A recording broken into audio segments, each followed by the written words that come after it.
Assalamualaikum warahmatullahi wabarakatuh. Sebelumnya izin memperkenalkan diri.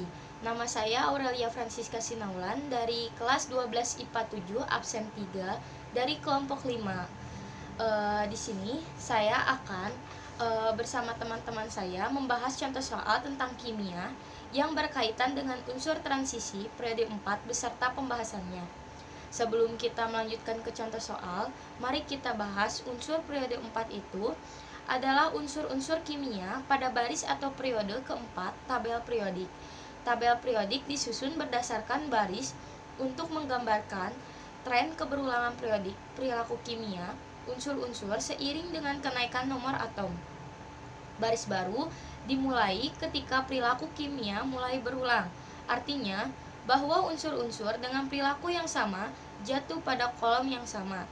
Periode keempat berisi 18 unsur, dimulai dengan kalium dan diakhiri dengan kripton. Sesuai kaidah, unsur-unsur periode 4 mengisi terlebih dahulu kulit 4s, disusul kulit 3D dan 4P. Urutannya seperti itu. Namun, terdapat perkecualian, misalnya kromium. Contoh soal yang pertama. Nama mineral yang mengandung mangan adalah A. Bauksit, B. Kobaltit, C. Pirolusit, D. Kriolit, E. Pirit. Jawabannya C, yaitu pirolusit. Pembahasannya, biji mangan yang utama adalah pirolusit, MnO2. Jika pirit adalah mineral yang mengandung besi, FeS2, kobalt di alam diperoleh sebagai biji smaltit, CoAs2, dan kobaltit, CoAsS. Soal nomor 2. Soalnya berdasarkan proses Goldsmith, kromium dibuat melalui cara A. Elektrolis leburan CrCl2, B. Reduksi Cr2O3 dengan karbon pijar, C.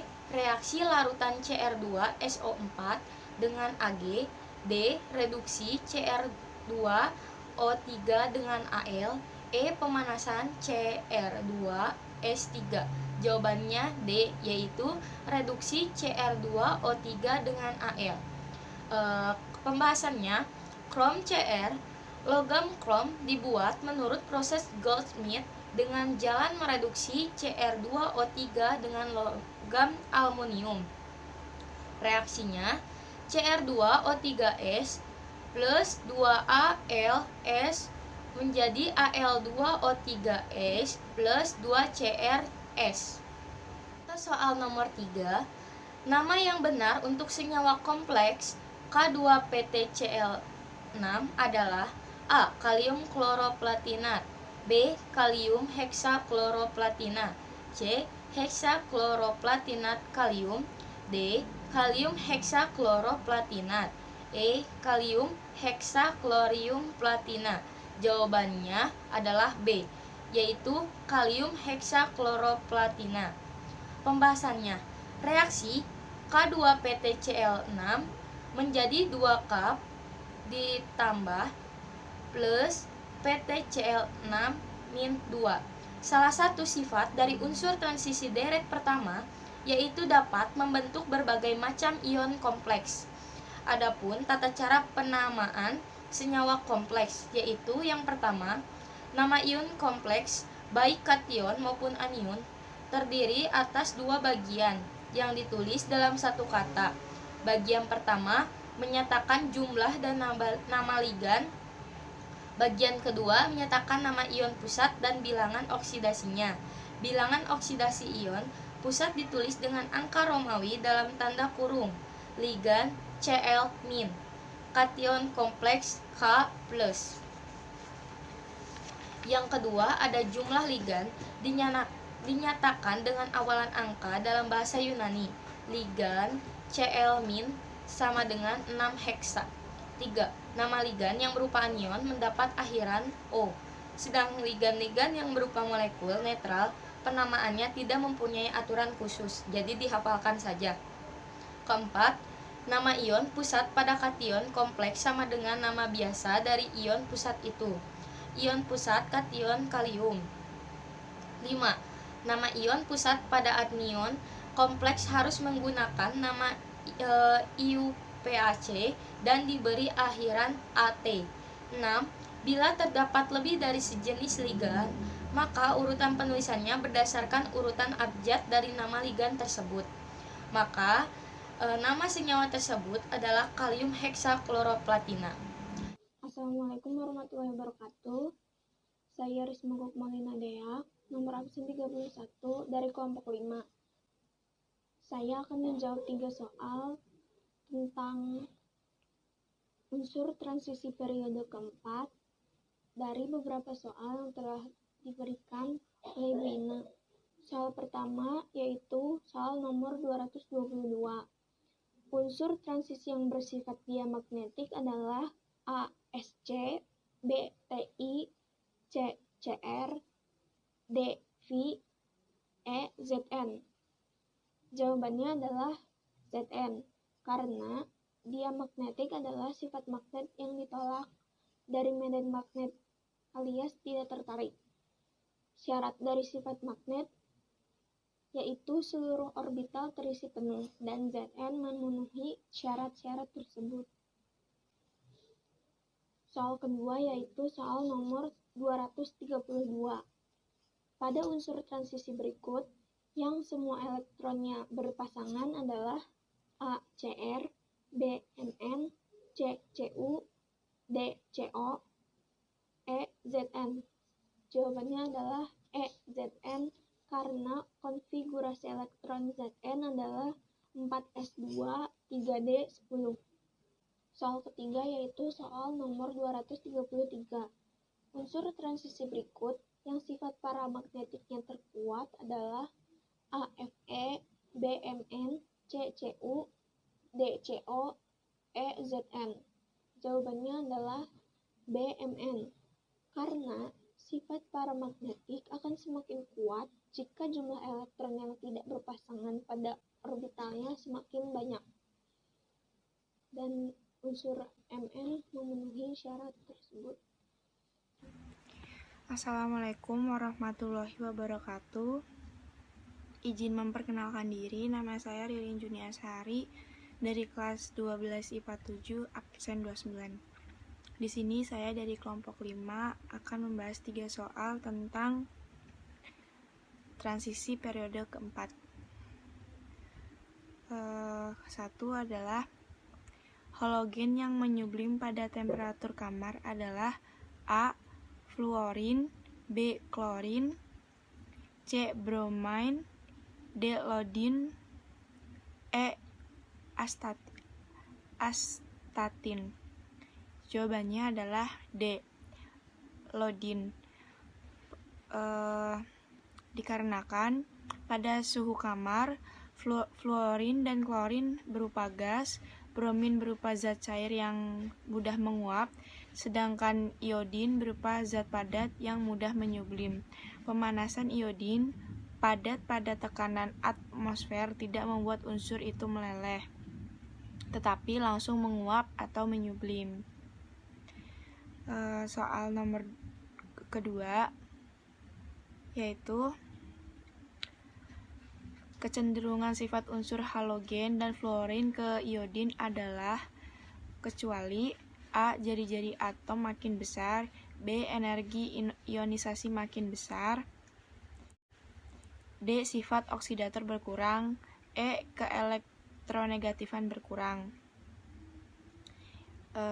Pembahasannya, jawabannya itu B. Pembahasannya, kecenderungan sifat unsur halogen dari fluorin ke iodin adalah jari-jari atom makin besar, energi ionisasi makin kecil, kereaktifan berkurang, sifat oksidator berkurang, keelektronegatifan berkurang, titik leleh dan titik didih makin tinggi. Jadi jawabannya adalah kecuali energi ionisasi makin besar.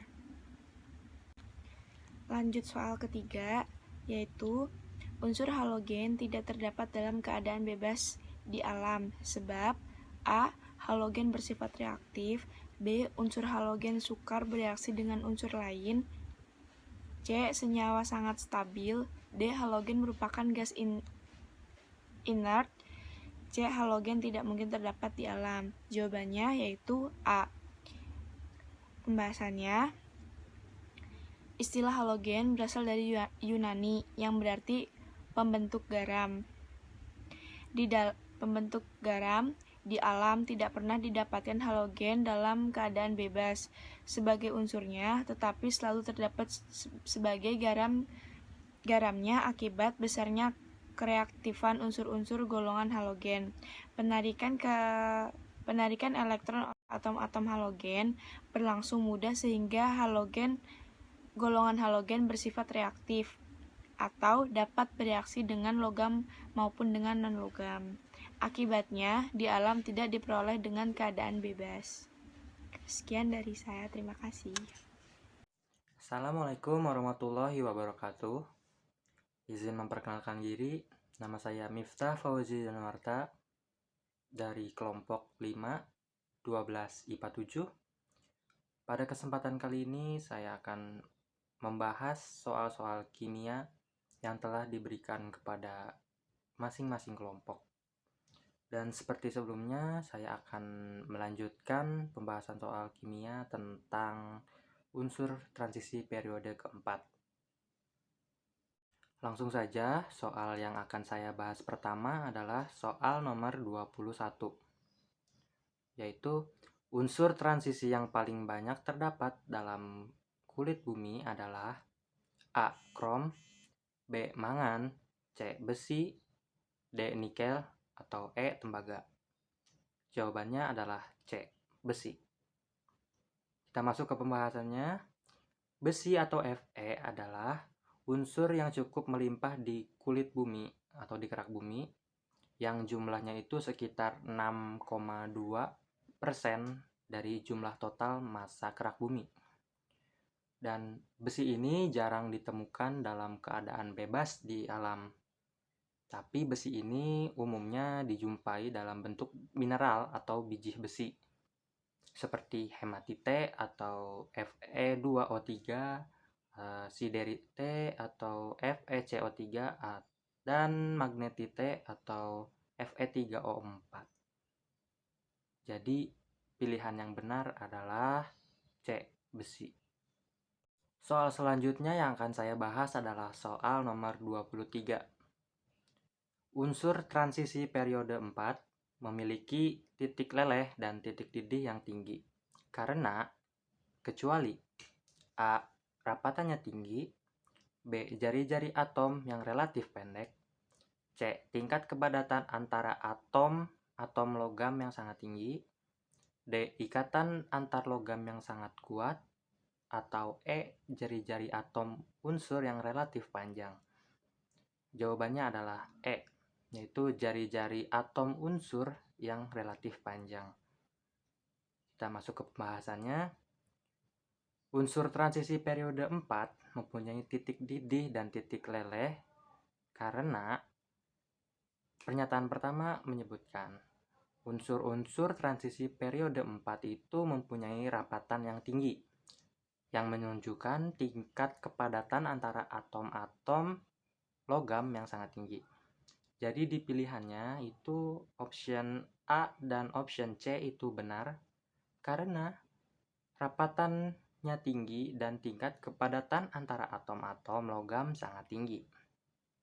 Kemudian selanjutnya masuk ke pernyataan kedua, yaitu unsur-unsur transisi periode 4 mempunyai jari-jari atom unsur yang relatif pendek yang memungkinkan ikatan antar atom logam sangat kuat yang dikenal dengan ikatan logam. Jadi dari pernyataan 2 ini bisa disimpulkan bahwa option B dan option D itu benar karena jari-jari atom unsur yang relatif pendek dan juga ikatan antar logam sangat kuat. Jadi yang tidak disebutkan itu adalah option yang E, yaitu jari-jari atom unsur yang relatif panjang.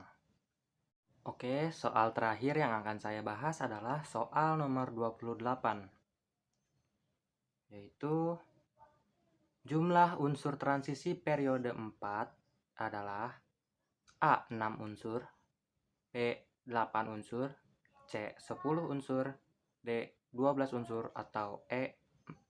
14 unsur. Jawaban yang benar adalah C, yaitu 10 unsur. Kita masuk ke pembahasannya. Unsur transisi merupakan kelompok unsur yang terletak pada blok D dalam tabel periodik unsur.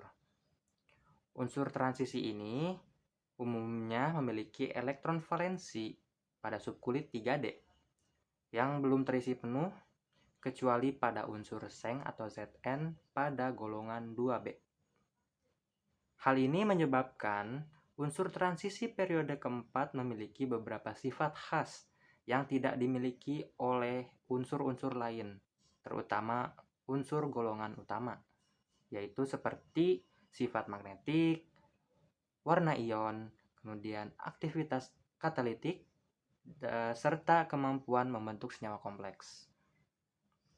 Nah, unsur-unsur periode keempat ini terdiri dari 10 unsur, yaitu skandium atau Sc, kemudian titanium atau Ti, kemudian vanadium atau V, kemudian kromium atau Cr, mangan atau Mn, besi atau Fe, kobalt atau Co, nikel atau Ni, tembaga atau Cu, dan Seng atau Zn. Jadi option yang benar adalah option yang C, yaitu jumlahnya adalah 10 unsur. Cukup sekian yang dapat kelompok kami sampaikan. Saya sebagai perwakilan dari kelompok 5 mengucapkan mohon maaf apabila ada kekurangan atau kesalahan kata. Kami izin pamit. Wabillahi taufik wal hidayah. Wassalamualaikum warahmatullahi wabarakatuh.